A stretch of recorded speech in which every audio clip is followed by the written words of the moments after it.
তারা গাড়িতে উঠেই সর্বপ্রথম তারা গাড়িকে সালাম করে।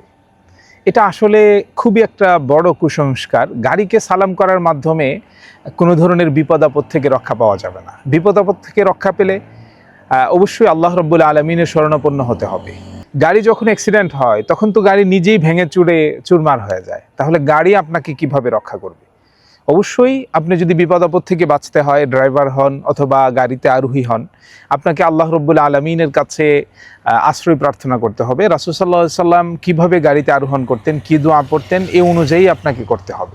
রাসূল সাল্লাল্লাহু আলাইহি সাল্লাম যখন কোনো যানবাহনে আরোহণ করে বসতেন, বসার পর সর্বপ্রথম তিনি দোয়া পড়তেন আলহামদুলিল্লাহ। এরপর তিনি পড়তেন সুবহানাল্লাযী সাখখারা লানা হাযা ওয়া মা কুন্না লাহু মুকরিনিনা ওয়া ইন্না ইলা রাব্বিনা লামুনকালিবুন। এই দোয়া পড়ার পর 3 বার আলহামদুলিল্লাহ আলহামদুলিল্লাহ আলহামদুলিল্লাহ এবং 3 বার আল্লাহু আকবার আল্লাহু আকবার আল্লাহু আকবার পড়তেন।